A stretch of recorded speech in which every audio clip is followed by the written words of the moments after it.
Welcome to Transformative Principal, where I help you stop putting out fires and start leading. I am your host, Jethro Jones. You can follow me on Twitter at Jethro Jones.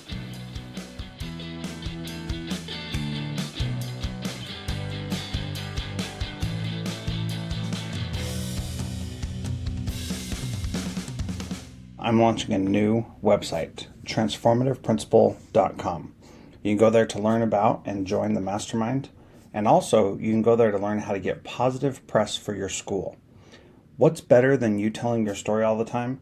Getting other credible third parties to tell your story for you. Go to transformativeprincipal.com. Once again, that's transformativeprincipal.com. Welcome to Transformative Principal. I am very excited to have Garett Cook on the program today. Garett is the principal of Terry W. Kitchen Junior High School in Cape Girardeau, Missouri. He's a young leader serving in education for the past 11 years in a variety of roles, including science teacher, football and track coach, assistant principal, and principal. He's worked in public and private schools in Kansas, Missouri, and Texas. Garett, welcome to Transformative Principal. Thanks, Jethro. I really appreciate you having me on the program. I've been listening to it for several years and joined your mastermind because of it. And it's been a great resource for me. And I appreciate the work you do and the way you connect other individuals and help us network. Well, thank you. I am honored. And hearing you say that, since I know you better than a lot of other listeners, is really powerful because I've seen you in the mastermind.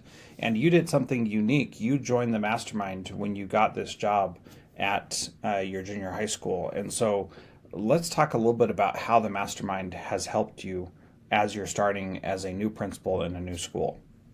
Yeah, so it's interesting that you asked that, Jethro. I actually am unique in that most of my experience has been in public education, but 2 years ago, I was actually in a private school situation as a principal. And while serving in that role, I felt extremely isolated. I was the only principal in the building. I had 15 staff members and just under 100 students, pre-K through 12. And a lot of things fell back on my shoulders, and I didn't feel like I had a ton of support. So I felt like transitioning back into public education, especially back coming to a junior high that's much larger, like what I'm used to. I only have 2 grades, 7th and 8th grade at my current school, with just under 650 students and 89 total staff members in this building. I felt like I needed some connection and some extra support, and really got that through the mastermind. So it's been wonderful for me because I've networked with people that are in the same state and throughout the country that are in very similar secondary roles to me.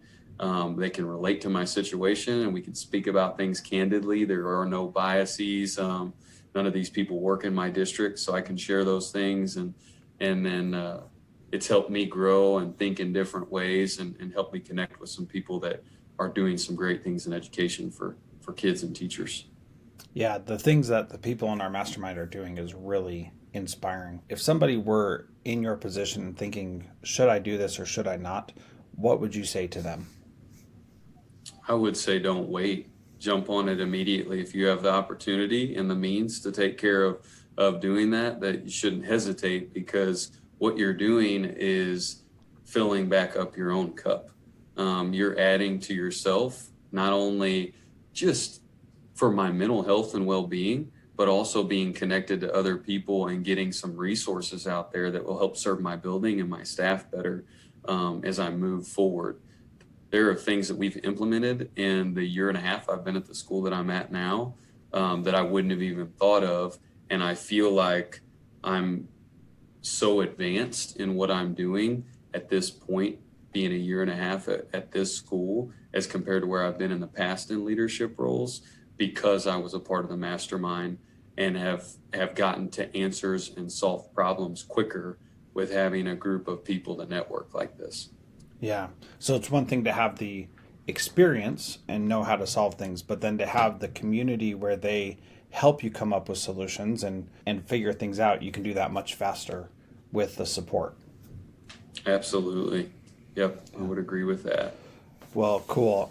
So I've had the very enjoyable opportunity to watch you grow, learn, and develop in the time that you've been at your current school. And it's been really amazing because, as you mentioned, you are kind of the young guy you've only been in education for 11 years. And so you're coming into a staff with a bunch of people who have been there before. There's already an established way of doing things, and you're the new guy coming in the leadership position with other people who are older and have done more. So what is it that has helped you be successful in this year and a half that you've been there? And what about your leadership model has enabled that to happen? One of the biggest things I think that helps us be successful in leadership is just connecting with people. And it sounds simple, but there are a lot of extroverts and there are a lot of people that like to be center of attention or that kind of thing, so they can make connections easily or be charismatic.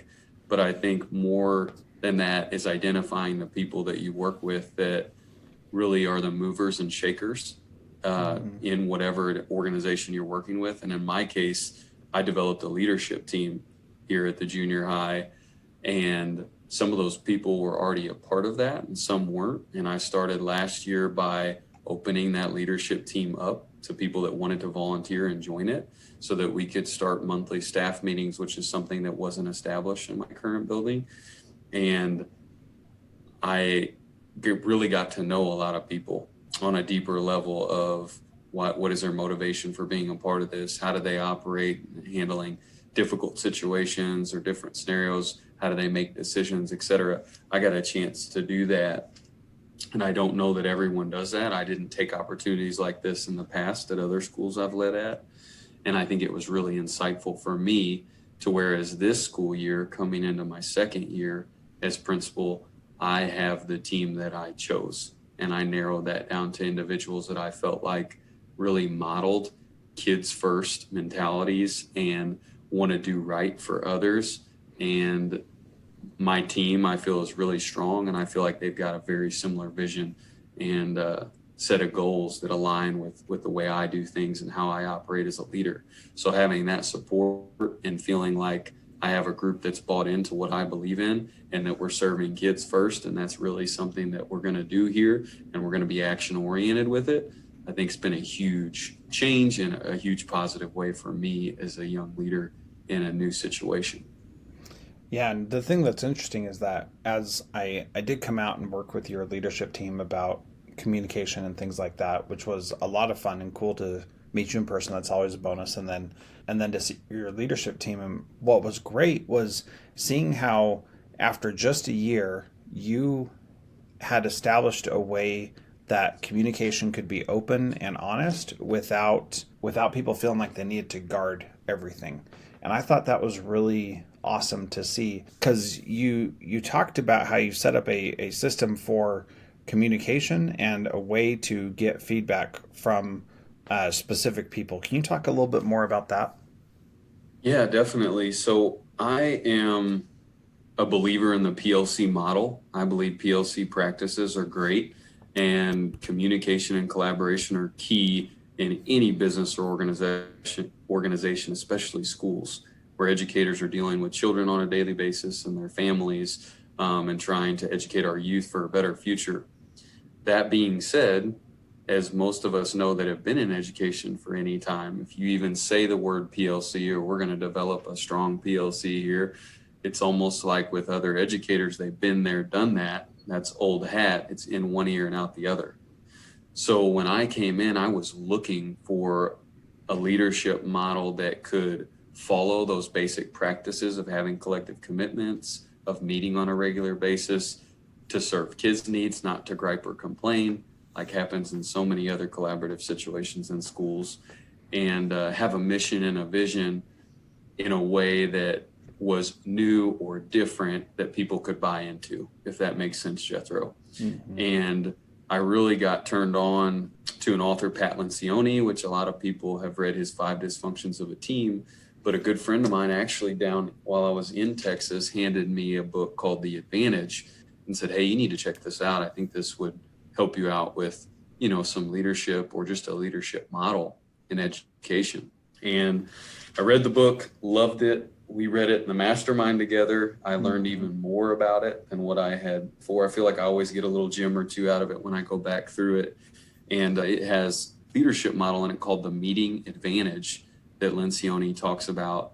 And we bought into it, and my team kind of worked on that as a whole, making decisions together on organizational clarity is what Lencioni calls it. And he has 4 questions that he asks: that what will we do?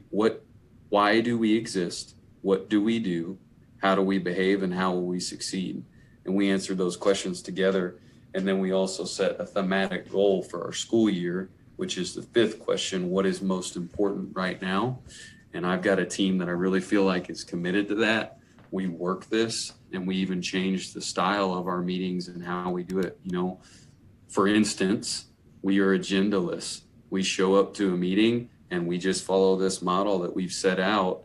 We've got our questions in front of us, so we make sure that we've got our norms, if you will, and why we're here. And then we also have what Lencioni calls defining objectives and standard operating objectives. The defining objectives: what is most important right now, is a thematic goal that lasts 6 to 9 months. So basically a school year. What's the most important thing that we're going to focus on throughout this year to help students, staff, and the rest of our stakeholders? And we've defined that, and we go over it in every single meeting. We red, green, or yellow light it to see whether we're getting it done or we're not. And then we have discussions and we make decisions, and then we write down who's going to communicate that and who's going to take action on those things in a meeting. And I think it is extremely powerful, because what it's done is it's put that back in some of the strongest people's hands in my building, the movers and shakers, if you will. And it's taken off of my shoulders showing up to a meeting being the only person in charge of an agenda, and then it just being what I want to spin it as, if that makes sense. So it's been powerful for us, and gives us an avenue where I can just work that, and we're all a part of that leadership model, not just one building leader.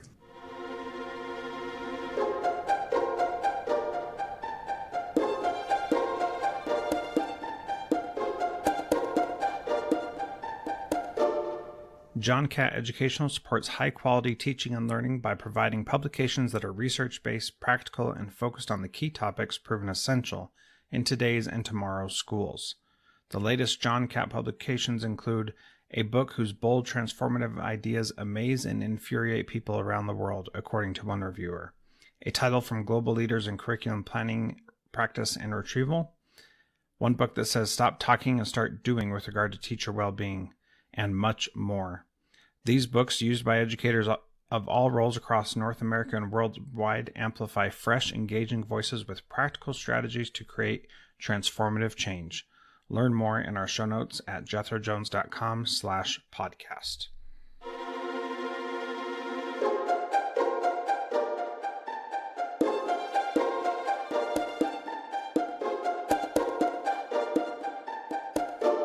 Yeah. Well, and what I like about that is that you've democratized the priorities and decision-making responsibilities, so that you don't show up to the meeting and say, here's everything that I care about, and other people say, well, I don't care about any of this stuff because this is the problem over here. But even if you give an opportunity to change the agenda or add things to it, a lot of people won't say anything because they're like, if he doesn't see it, then there's no point in it.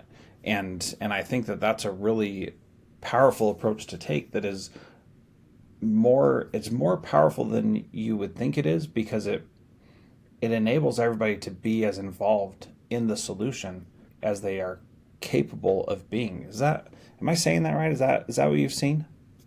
Yeah, I definitely do. I mean, talk about ownership and leadership, right? We all want ownership. We want our movers and shakers, if you will, or a leadership team, if that's what you have on your staff, to do and to feel empowered and be a part of the process. To me, this does it. And it does it in kind of a fresh new way for educators, to where, as long, the big thing with my team was, Garett, are you going to stay committed to this, and are you going to be around for a while? Because we don't want to start something that's not going to be around. And how often do we see that in education, right? So I've shared with them, yeah, we're committed to it. We're going to work it together and keep moving forward. And I think that my people are buying into that and appreciate it. It's still really new. It's still really fresh. So we don't know where it's going to take us, but we have a focus like they haven't had prior to, and that we didn't have last year, as we were making these kind of decisions and looking at how we can improve our practices in our building.